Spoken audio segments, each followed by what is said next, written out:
أعوذ بالله من الشيطان الرجيم.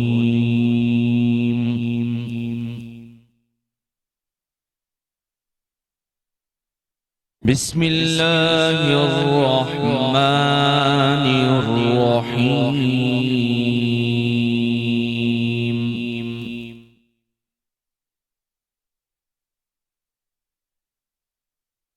الرحمن علم القرآن خلق الإنسان علمه البيان.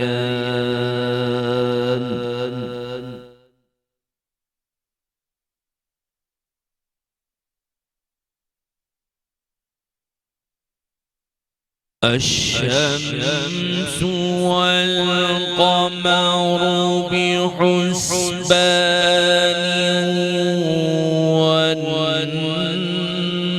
والنجم والشجر يسجدان.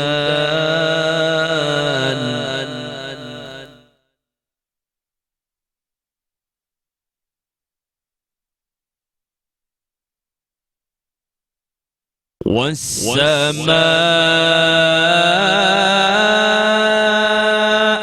رفعها ووضع الميزان.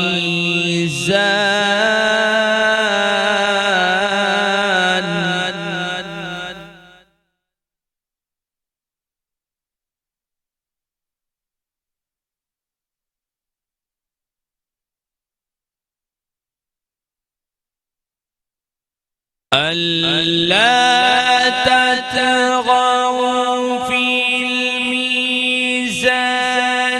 وأقيموا الوزن بالقسط ولا تخسروا الميزان.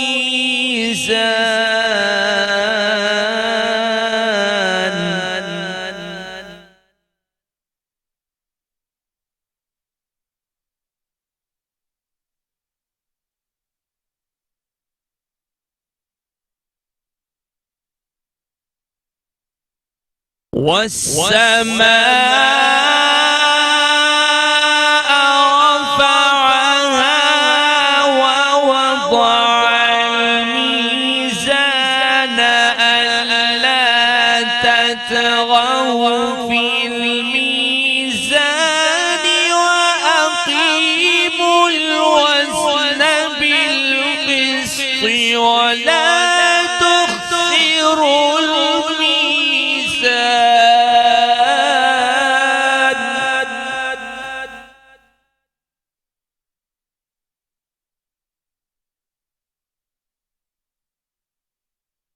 والأرض وضعها للأنام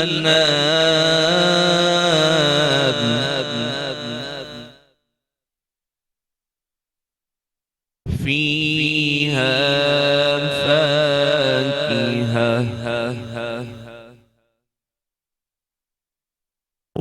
والنخل ذات الأكمام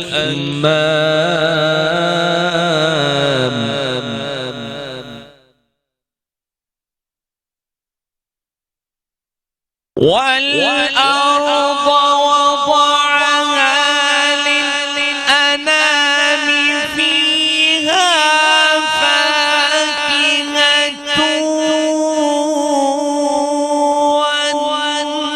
والنخل ذات الأكمام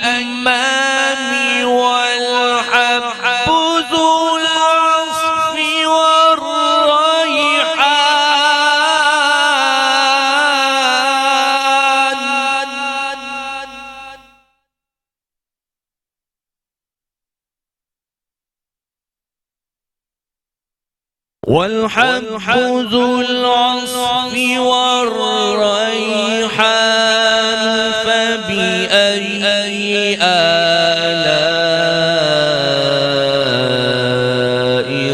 ربكما تكذبان.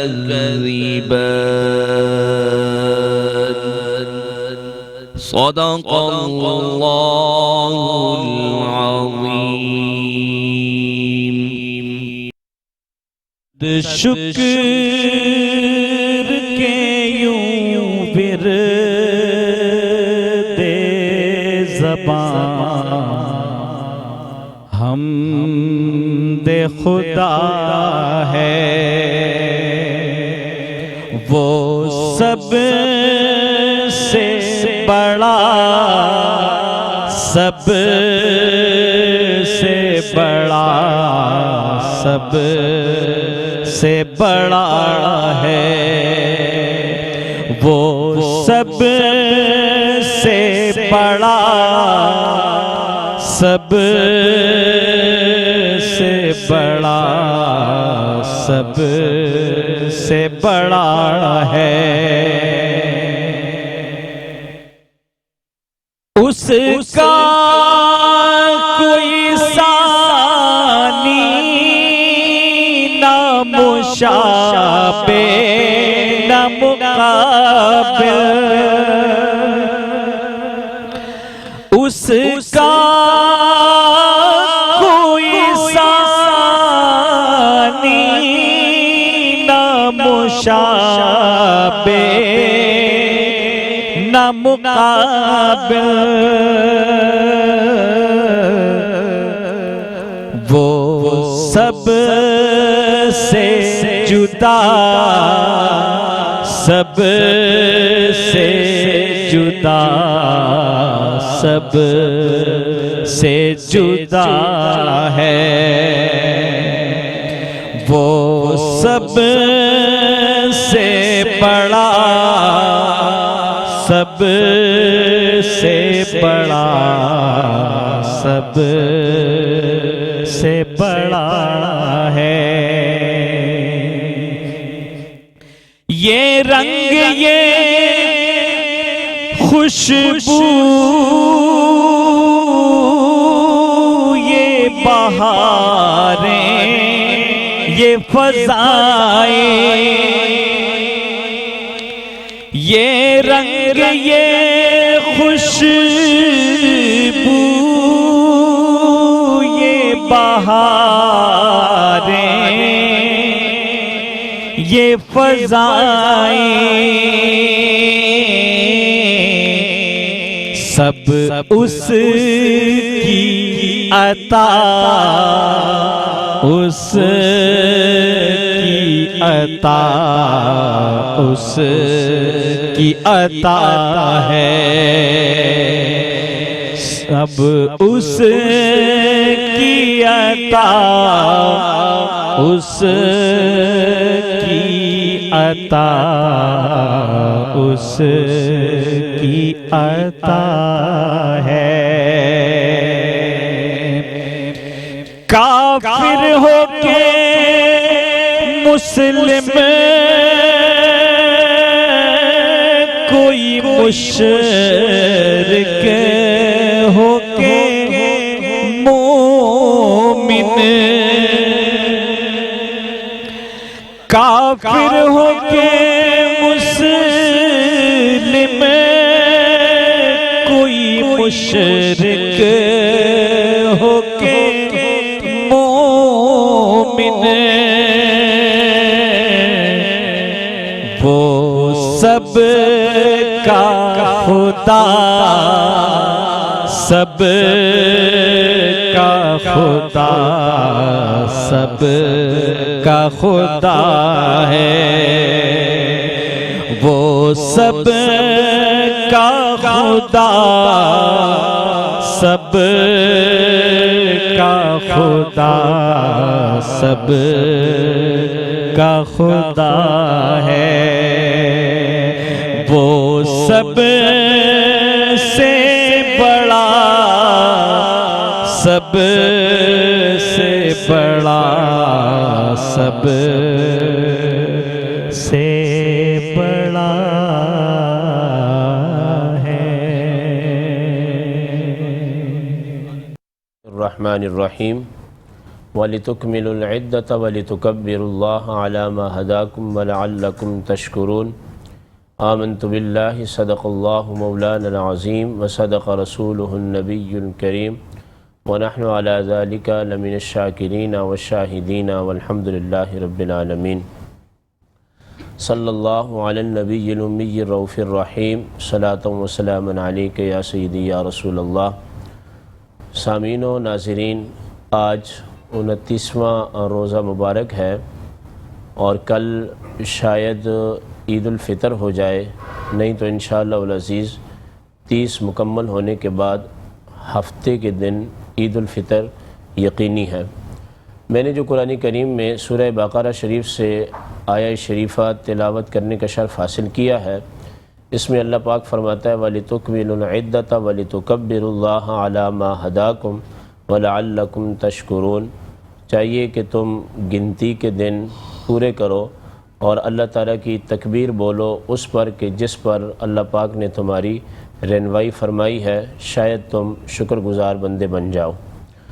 سامعین کرام، عید الفطر جو ہے یہ سن 2 ہجری کے اندر مدینہ المنورہ میں سرکار دو عالم صلی اللہ علیہ وسلم نے پہلی بار ادا فرمائی، اور اس میں یہ ہے کہ یہود اور نصارہ سال میں اپنے مخصوص ایام کے اندر میلے لگاتے تھے، تو صحابہ کرام کے اندر یہ جستجو ہوتی تھی اور تمنا ہوتی تھی کہ ایسا کوئی دن منتخب ہو جس میں ہم سالانہ طور پر خوشی کے طور پر منائیں، تو اللہ پاک نے جو ہے وہ 2 دن عطا فرمائے اپنے محبوب کی زبان سے، ایک عید الفطر کا اور دوسرا عید الاضحیٰ کا۔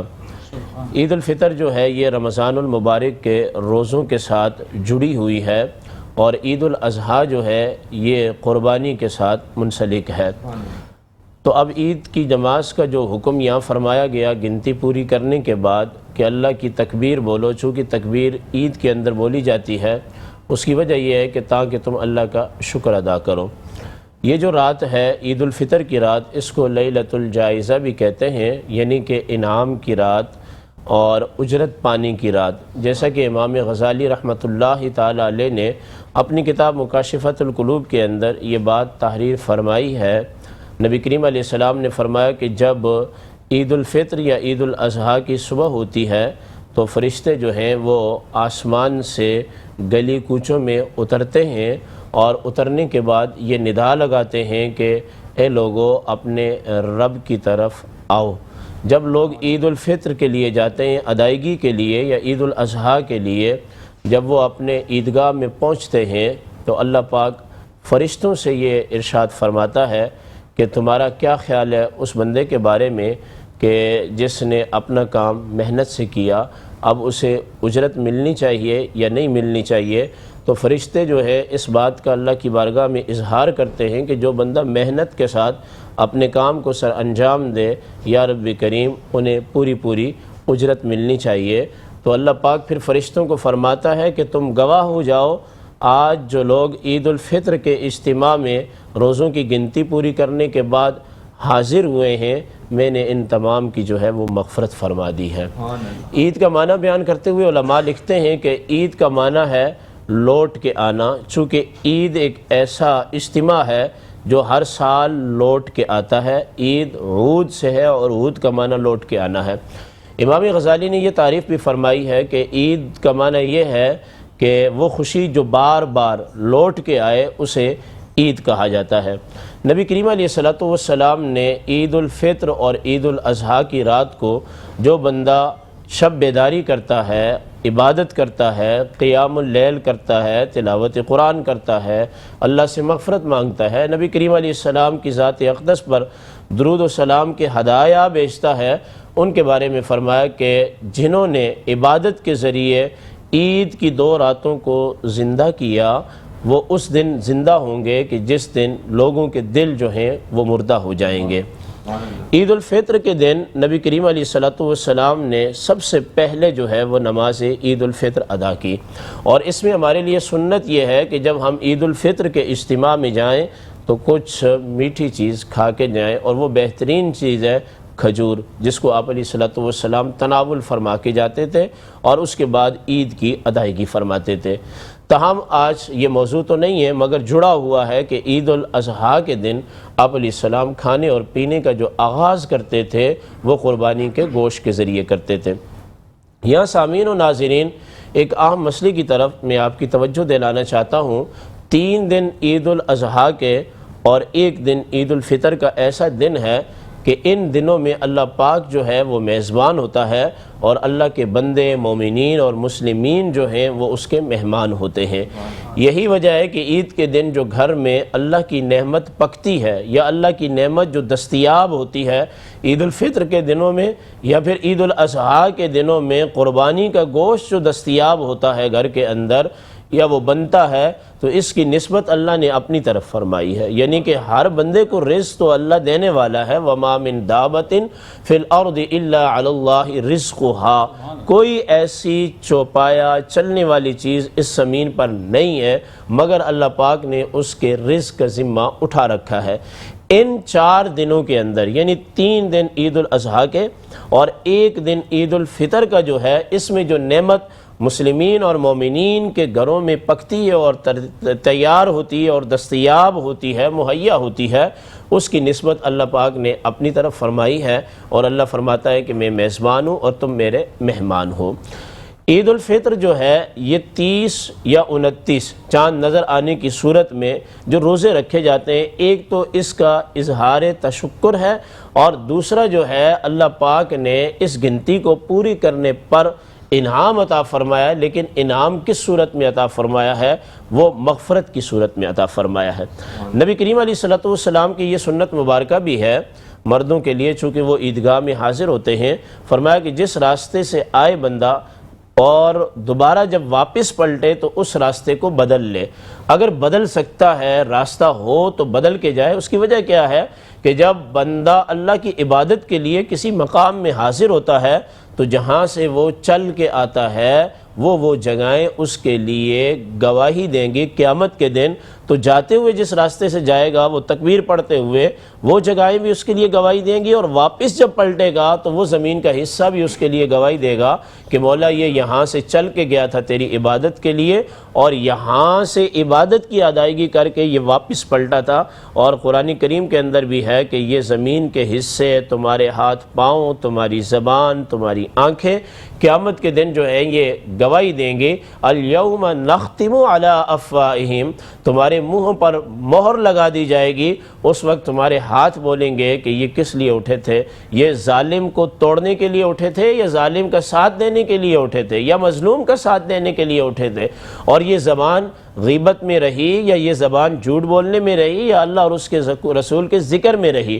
تو ایک تو یہ ہے کہ زمین کا وہ حصہ ہمارے لیے مغفرت کی دعا کرے گا۔ دوسری بات یہ ہے کہ جب ہم یہ تکبیر پڑھیں گے اللہ اکبر لا الہ الا اللہ واللہ اکبر وللہ الحمد، تو قیامت کے دن یہ ہماری گوشت جو زبان کا لوتھڑا ہے یہ بھی ہمارے حق میں جو ہے وہ گواہی دے گا۔ دوسری بات یہ ہے کہ بخاری شریف کی حدیث پاک ہے، نبی کریم علیہ السلام کی یہ سنت ہے کہ عید الفطر اور عید الاضحیٰ اس میں نیا لباس بنایا جائے، چونکہ یہ خوشی کا دن ہے، یہ اللہ سے انعام لینے کا دن ہے۔ ایک عام سی بات ہے کہ ہم اگر کسی تقریب میں جاتے ہیں، شادی بیاہ کی تقریب ہوتی ہے، نکاح کی ہوتی ہے یا میلاد شریف کا کوئی جلسہ ہوتا ہے، دیگر معاملات ہوتے ہیں، تو ان میں ہم اپنا لباس اچھا پہن کے جاتے ہیں۔ یہ دن تو وہ ہے کہ اللہ کے پاس جانے کا دن ہے اور اللہ سے اجرت اور انعام حاصل کرنے کا دن ہے، تو اس دن تو بندہ خوب بن سور کے جائے، کیونکہ سرکار دو عالم صلی اللہ تعالیٰ علیہ وسلم کی سنت مبارکہ ہے۔ اور نبی کریم علیہ السلام نے یہ بھی ارشاد فرمایا کہ اگر کسی کے پاس نیا لباس دستیاب نہیں ہے تو جو پرانا لباس ہے اسے طہارت کے ساتھ پہن کے بندہ جائے۔ ہاں مجھے یاد آیا یہاں پر مکاشفۃ القلوب میں ایک حدیث پاک نقل فرمائی ہے، سیدنا عمر بن خطاب رضی اللہ تعالی عنہ نے عید سے ایک دن پہلے اپنے صاحبزادے پر پرانی قمیص دیکھی پہنے ہوئے تو آپ رو پڑے اور آپ نے اپنے صاحبزادے سے فرمایا کہ کل عید کا دن ہے، لوگوں کے بچوں کے بدن پر، اجسام پر، اجساد پر نئے لباس ہوں گے اور آپ پرانی قمیص کے اندر ہوں گے، تو وہ جب آپ ان کو دیکھیں گے، ان کے نئے لباس کو دیکھیں گے تو آپ کا دل ٹوٹ جائے گا، آپ کے صاحبزادے نے جواب دیا کہ اے ابا جان دل اس کا ٹوٹتا ہے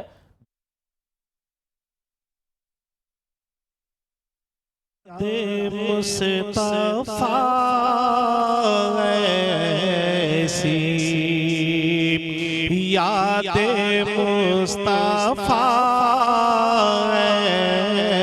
ایسی بس گئی ہے سینے میں یاد مصطفیٰ ایسی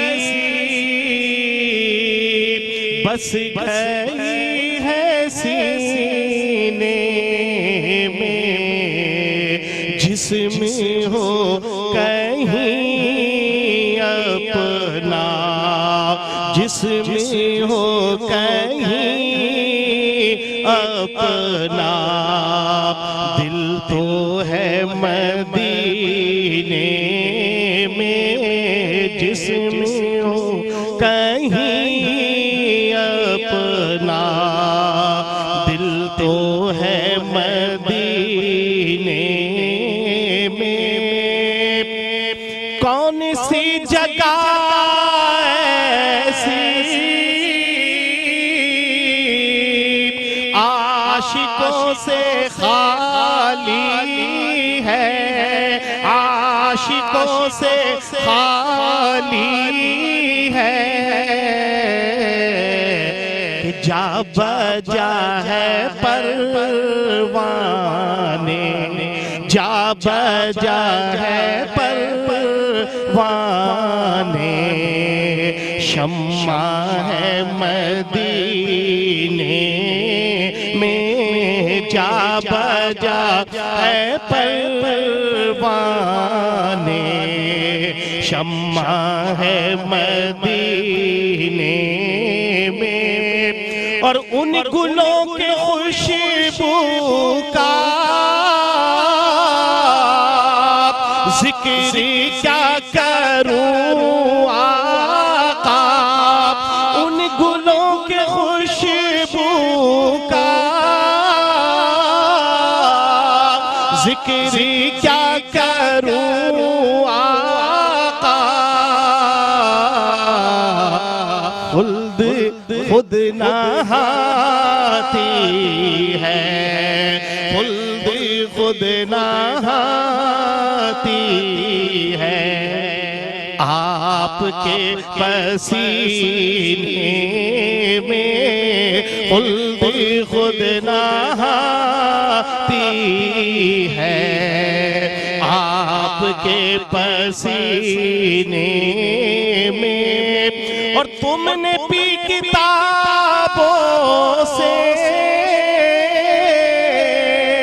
ہم نے بھی نگاہوں سے ہم نے بھی نگاہوں سے کہ فرق ہے مگر واعظ فرق ہے مگر واعظ تیرے میرے پینے میں فرق ہے مگر واعظ تیرے میرے پینے میں اور راز وہ بلائیں گے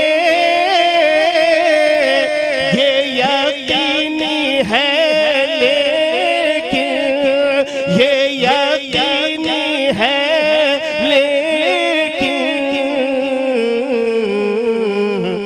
جانے کون سی سن میں جانے کون سی سن میں اور جانے کس مہینے میں جانے کون سی سن میں جانے کس مہینے میں یاد مصطفیٰ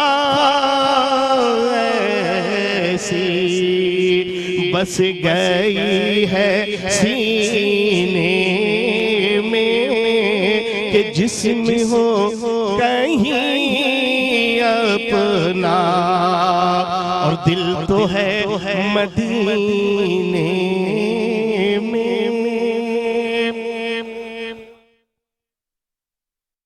ویلکم بیک. ایک دفعہ پھر آپ کو خوش آمدید کہتے ہیں میٹرو ون نیوز کی خصوصی نشریات رمضان کریم. میں ہوں آپ کا میزبان ڈاکٹر بلند اقبال. اور ناظرین، ہم یہ ٹرانسمیشن روزانہ آپ کے سامنے لے کر آتے ہیں. اگر آج مغرب کے بعد شوال کا چاند نظر آ گیا تو پھر ہماری آخری ٹرانسمیشن ہوگی، اور اس صورت میں ہم اپنی آج کی اس ٹرانسمیشن میں تمام لوگوں کا شکریہ بھی ادا کرتے جائیں گے جو ہماری اس ٹرانسمیشن میں شریک رہے.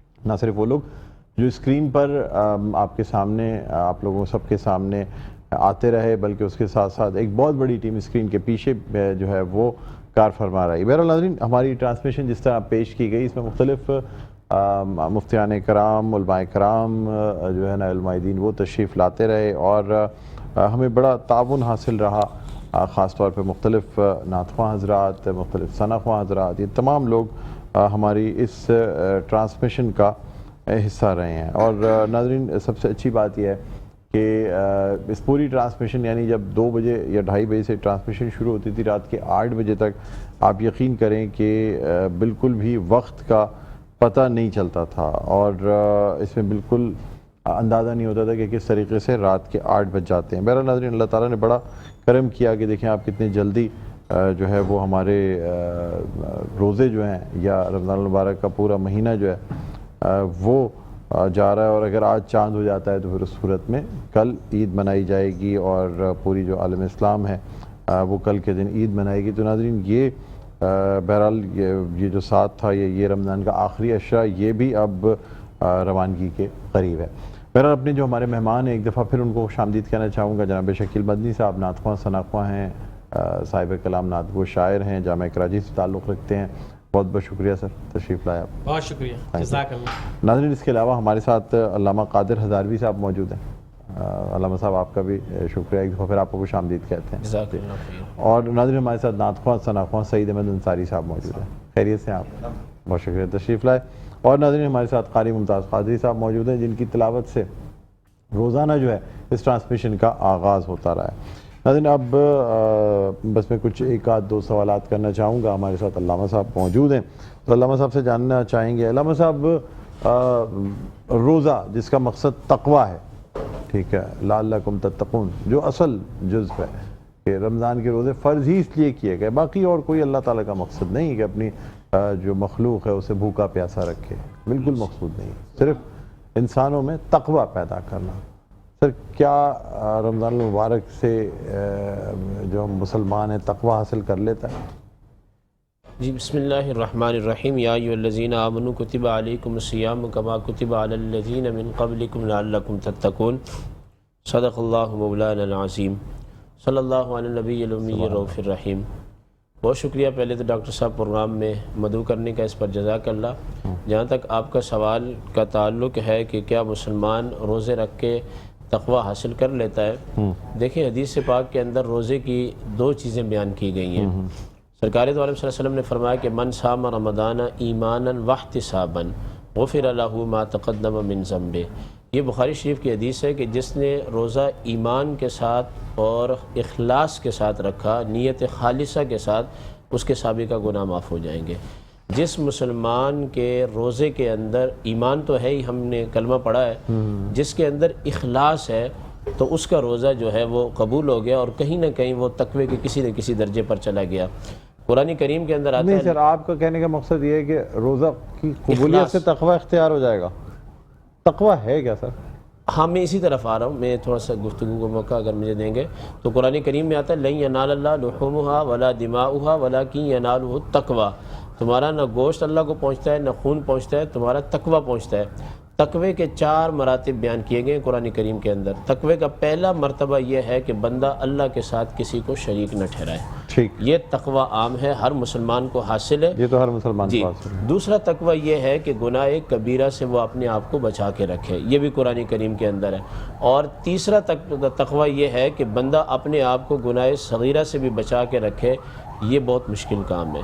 اور چوتھا جو تقوی کا درجہ ہے وہ یہ ہے کہ بندہ اللہ تعالیٰ کی ذات سے اپنے تعلق کو قائم رکھے اور مخلوق سے کٹ کے رہے۔ یہ جو دوسرے درجات ہیں نا کہ گناہ صغیرہ سے اپنے چوتھا درجہ تو بہت مشکل ہے سر۔ جی میں اس گناہ صغیرہ اور اللہ کے ساتھ تعلقات، مخلوق کی محبت کو نکال دے، یہ صرف انبیاء علیہ السلام کو حاصل ہے، انبیاء علیہ السلام کے علاوہ نہیں کر سکتے۔ جی نہیں کر سکتا۔ ہمیں یہ چاہیے کہ ہم ایک تو شرک سے بچیں، یہ پہلے تقوی کا درجہ ہے، اور گناہ کبیرہ سے بچیں۔ لیکن سر اس کے ساتھ ساتھ جب ایک مسلمان اعتکاف کرتا ہے اس میں تو دنیاوی کنیکشن سے بالکل کٹ جاتا ہے نا، اب ذہن اس کا چاہے لگا ہوا ہو لیکن رابطہ تو پھر نہیں رہتا، رابطہ ہوگا کہ دنیا سے تو اعتکاف ٹوٹ جائے گا۔ دیکھیں ڈاکٹر صاحب بات یہ ہے کہ اس سوال کا جواب حدیث پاک کے اندر موجود ہے۔ نبی کریم علیہ السلام سے صحابہ عرض کرنے لگے، یا رسول اللہ صلی اللہ علیہ وسلم، جب ہم آپ کی مجلس مبارک میں بیٹھے ہوتے ہیں تو دنیا کو بھول جاتے ہیں، ہم چاہتے ہیں کہ عبادت ہی کریں، آپ کی مجلس میں بیٹھیں، اللہ کو یاد کریں، مگر جب ہم گھر جاتے ہیں تو پھر اپنے بچوں کے ساتھ، اپنی فیملی کے ساتھ، اپنی ازواج کے ساتھ جب ہم بیٹھتے ہیں تو یہ جو کیفیت آپ کی مجلس میں ہوتی ہے یہ کیفیت ختم ہو جاتی ہے۔ سرکار نے فرمایا میری مجلس کے اندر جو کیفیت اگر ہوتی ہے، یہی کیفیت اگر آپ کی اپنے گھر میں ہو تو فرشتے نہ آئیں آپ کو سلام کرنے کے لیے، بلکہ حدیث پاک کے اندر تو یہ آتا ہے کہ اللہ پاک فرماتا ہے کہ کوئی قوم اگر گناہ نہ کرے تو اللہ کو اس قوم کی ضرورت نہیں ہے، اللہ کو وہ قوم پسند ہے کہ جو گناہ کرے اور ساتھ میں توبہ کرے، تو اللہ پاک کو یہ توبہ جو ہے یہ اچھی لگتی ہے، پسند ہے۔ لیکن یہ ہے کہ آخری درجہ جو پہلا جو درجہ ہے تقویٰ کا وہ یہی ہے کہ اپنے آپ کو شرک سے بچا کے رکھے، اور گناہ کبیرہ اگر ہو جائے تو اس پر پکی توبہ کرے اور دوبارہ اس گناہ کا جو ہے وہ اعادہ نہ کرے۔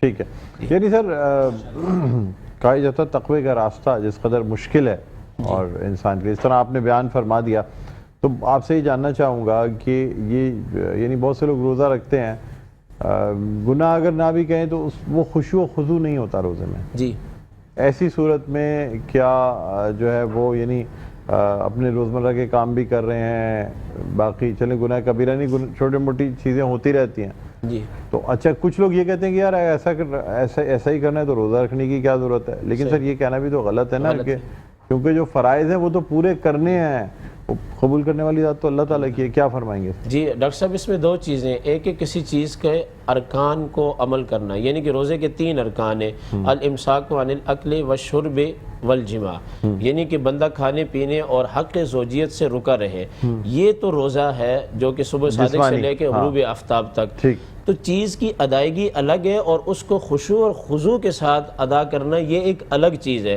جب ان 3 ارکان کو ہم ادا کریں گے تو جو اللہ پاک کا حق ہے جس کو ہم حقوق اللہ کہتے ہیں، فرض ادا ہو گیا، جب تک خشوع اور خضوع نہیں ہوگا اس وقت تک ہمیں اس فرض کا ثمرہ نہ دنیا میں ملے گا نہ آخرت میں ملے گا۔ تو مین چیز جو ہے کہ فرض کی ادائیگی کے ساتھ ساتھ خشوع اور خضوع ہو۔ مثلا جو کام آپ کر رہے ہیں یہاں میڈیا پر بیٹھ کر، یہاں ایک آپ کا منصب ہے اور دوسرا اس منصب کے ساتھ آپ کا لگاؤ اور میلان ہے، اگر منصب کے تقاضے کے ساتھ ساتھ آپ کا لگاؤ اور میلان بھی ہے تو آپ کے کام کے اندر چاشنی آ جائے گی، چاشنی آ جائے گی۔ اچھا مفتی صاحب اب کچھ ہم جو ہیں وہ مسائل پہ بات کرنا چاہیں گے، کیونکہ ویسے تو الوداع ہے رمضان المبارک کا، لیکن پھر بھی کچھ جاننا چاہیں گے سر، وہ یہ ہے کہ فرض کریں کہ جس طرح آج کل لوگ ٹی وی دیکھ کے روزہ رکھتے ہیں، ٹھیک ہے، اب مجھے یہ بتائیں کہ اگر ٹی وی کی اذان چلنے میں لیٹ ہو گئی، ٹھیک ہے، سحری کا وقت ہو گیا، 1-2 منٹ گزر گئے، اب انسان تو ٹی وی دیکھ کے روزہ رکھ رہا ہے، اس نے اسی حساب سے سحری کرتے میں لیٹ ہو گیا، کیا ہوگا سر اس صورت میں؟ جی اس میں یہ ہے کہ کلوا واشربوا حتی یتبین لکم الخیط الابیض من الخیط الاسود من الفجر، یعنی اس وقت تک کھاتے رہو جب تک سفید دھاگا کالے دھاگے سے نظر نہ آ جائے۔ اذان کا جو تعلق ہے ڈاکٹر صاحب اس کا روزے کے ساتھ کوئی تعلق نہیں ہے، نہ افطار کے ساتھ ہے نہ سحری کے ساتھ ہے، اور یہ جدید دور ہے، جدید دور کے اندر کون سا روزہ کتنے منٹ پر سحری کا اختتام ہو رہا ہے اور کتنے منٹ پر جو ہے افطار کا وقت شروع ہو رہا ہے، تو آپ کی پروگرام کی وساطت سے میں یہ کہوں گا کہ اذان جو ہوتی ہے یہ نماز کے لیے ہوتی ہے، یہ روزے کے اختتام یا اس کے آغاز کے لیے نہیں ہے۔ انتہائی سحر پہ تو اذان دیتے ہیں نا، دیکھیں یہ تو ایک کامن پریکٹس ہے نا جی، اب ہم عام دنوں میں اگر فجر کی نماز 15-20 منٹ آدھا گھنٹہ لیٹ بھی کر لیں، جی لیکن خاص رمضان میں تو اذان جو یعنی تکبیر اولیٰ شروع ہوتی ہے نا، جی جی وہ تو شروع ہی بالکل انتہائی سحر پہ ہوتی ہے اور باقاعدہ کلاک چل کے انتہائی سحر پہ ہوتی ہے۔ جی، اس میں یہ ہے آپ یہ نہیں کہہ سکتے کہ اذان جو ہے وہ انتہائی سحر نہیں ہے، جی یہ تو پھر لوگوں کے دماغ میں یہ آئے گا نا کہ اس کا مطلب یہ ہے کہ پھر تو اذان انتہائی سحر ہے ہی نہیں۔ اچھا، اس میں یہ سر دست یہ مسئلہ میں آپ کو بتا دوں کہ اگر اذان ہو جاتی ہے اور بندہ کھا رہا ہے پی رہا ہے تو اس کا روزہ نہیں ہوگا۔ نہیں ہوگا سر، میں یہی تو آپ سے جاننا چاہ رہا ہوں۔ اس کا روزہ نہیں ہوگا۔ اور پھر یہ جو کراچی نہیں شہر سر، میں نے کہا ٹی وی نے لیٹ دکھائی، اب بندہ کیا کرے، کیا قصور ٹی وی ہے؟ کو تو دیکھے ہی نہیں، اپنے جو گھر میں کیلنڈر ہے اس کو دیکھے۔ اچھا جی، جدید دور ہے، ٹی وی کو مت دیکھیں۔ گھڑی پیچھے اور رہ اگر گئی ٹی وی اس طرح لیٹ کر رہا ہے اذان ہو پہلے جاتی دلا رہا ہے سر، سیٹلائٹ سے اور چیزوں سے اور ان چیزوں سے کبھی کبھی ہو جاتا ہے۔ جی جی، یہ آپ نہیں کہہ سکتے کہ سر یہ الیکٹرانک چیزیں، یہ سیٹلائٹ کا لیکن جانا خلاصہ آنا۔ کلام یہ ہے کہ ہم نے وقت کو دیکھنا ہے، ٹی وی کی اذان یا مسجد کی اذان کو بھی نہیں دیکھنا ہم نے، کیونکہ مسجد کی بھی جو ہم مسجد میں اذان دیتے ہیں وہ ہم سحر کا وقت ختم ہونے کے بعد دیتے ہیں۔ اذان ہم اس کے لیے نہیں دیتے بلکہ ہم نماز کے لیے دی جاتی ہے، سنت موقع اور شعار اللہ میں سے ہے۔ مگر جو بندہ کھاتا رہا، جو بندہ کھاتا رہا اس کا روزہ نہیں ہوگا۔ سر فجر کا وقت کیا انتہائی سحر سے نہیں شروع ہوتا؟ فجر کا وقت انتہائی سحر سے شروع ہوتا ہے۔ شروع ہوتا ہے۔ اور رمضان المبارک میں کیا انتہائی سحر پہ اذان نہیں دی جاتی؟ بالکل وقت ختم ہونے کے بعد دی جاتی ہے۔ مطلب وہی سر، لیکن تکبیر اولیٰ سے پہلے آپ نے ختم کرنا ہے نا؟ جی جی، اذان سے پہلے ختم کرنے، 2 منٹ کا کم سے کم ہونا چاہیے۔ پہلی تکبیر جو ہے یعنی اللہ اکبر سے پہلے جی جی، اللہ اکبر سے پہلے، میں اسی کی بات کر رہا ہوں۔ اچھا آپ تکبیر اولیٰ کہہ رہے ہیں، جو پہلے لفظ ہیں اذان کے اللہ اکبر، ٹھیک ہے، تکبیر اولیٰ نماز کی ہوتی ہے۔ نماز کی مطلب آپ یہ سمجھ لیں کہ اللہ اکبر سے پہلے جو ہے نا وہ۔ اچھا، یہ یہاں ایک مسئلے کی اور بھی وضاحت کر دوں، اذان میں جیسے کہ عرض کیا کہ احتیاطاً 2-3 منٹ لیٹ دی جاتی ہے، ہم نے اذان سے پہلے ہی کھانا پینا بند کرنا ہے۔ اذان سے پہلے اگر مثلا فرض کریں کہ آج کا روزہ جو ہے یہ 4:48 پر تھا غالباً۔ اچھا، ایک اور سوال ہے، اب یہ 50 منٹ پہ اذان ہوگی، محلے کی اذان لیٹ ہو رہی ہو، اس سے پہلے مؤذن اعلان کرتا ہے کراچی شہر۔ میں وہی کہہ رہا ہوں کہ سائرن نہ بجے ہوں، اعلان نہ ہوا ہو، لیکن یہ کہ وقت ہو گیا ہو، اذان ہوگی نہیں سر، اذان نہ سائرن بجے، نہ اذان ہوئی، نہ اعلان ہوا، نہ اذان ہوئی، کچھ بھی نہیں ہوا، وقت ہوا ہوا ہے، اب آدمی کھا رہا ہے، جی آدمی سوچ رہا ہے نہ میں نے سائرن سنا ہے نہ میں نے اذان سنی ہے، چھت پہ جا کے میں آسمان تو دیکھنے سے رہا اس وقت، صحیح، کیا کریں؟ روزہ نہیں ہوگا، اس کی قضا کرنی پڑے گی۔ اچھا، اگر اس وقت کھاتا رہ گیا، 1 منٹ کے بعد اذان ہو گئی، مؤذن نے دے دی اذان، پھر جی، یعنی کہ ہمارا وقت کے ساتھ ہے، اذان تو ہوتی ہی وقت گزرنے کے بعد ہے، وقت کے ساتھ ہوا ہے، جی جی، وقت کے ساتھ ہوا، وقت کے اوپر جانا، اس سے پہلے چھوڑ دینا۔ دیکھیں 2 چیزیں، اذان اگر ہو گئی تو اس کا روزے کے ساتھ کوئی تعلق نہیں، اور اگر اذان سحر کے وقت میں دی گئی تو اذان کا بھی ادا ہے، اذان کا بھی، ٹھیک ہے، یہ 2 الگ چیزیں ہیں۔ ٹھیک ہے۔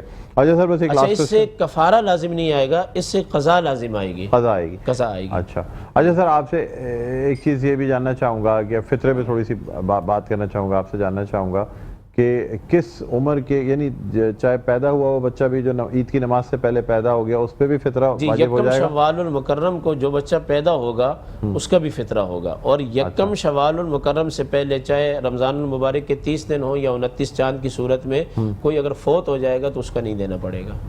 اچھا، یکم شوال سے پہلے اگر کوئی فوت ہو گیا تو اس کا فطرہ، لیکن پیدائش یکم شوال کو بھی ہوگی تو اس کا فطرہ دینا پڑے گا، اس کا فطرہ دینا۔ بہت بہت شکریہ سر، بہت شکریہ، آپ تشریف لائے۔ علامہ قادر ہزاروی صاحب ہمارے ساتھ موجود ہیں، سعید احمد انصاری ہمارے ساتھ موجود ہیں، شکیل بھائی بہت شکریہ۔ آپ سے درخواست کروں گا چند اشعار نعت رسول مقبول صلی اللہ علیہ وسلم کے پیش کر دیں، اور اسی کے ساتھ ناظرین ہم جائیں گے ایک وقفے کی جانب۔ گو روزہ اقدس کی طلبگار ہیں آنکھیں، گو روزہ اقدس کی طلبگار ہیں آنکھیں، سچ پوچھو تو خود راہ کی دیوار ہیں آنکھیں، سچ پوچھو تو خود راہ کی دیوار ہیں آنکھیں اللہ رے یہ جرتیں بےتاب نگاہی اللہ رے یہ جرتیں بےتاب نگاہی بے نور ہے اور طالب دیدار ہے آنکھیں بے نور ہے اور طالب دیدار ہے آنکھیں گو روضہ اقدس کی طلبگار ہیں آنکھیں یہ بات میں کن لفظوں میں سمجھاؤں کسی کو کہ اب خواب کے عالم میں بھی بیدار ہیں آنکھیں اب خواب کے عالم میں بھی بیدار ہیں آنکھیں ہر رات چلی جاتی ہیں یہ چپکے سے مدینے ہر رات چلی جاتی ہیں چپکے سے مدینے مجھ سے بھی چھپاتی ہیں پراسرار ہیں آنکھیں مجھ سے بھی چھپاتی ہیں پراسرار ہیں آنکھیں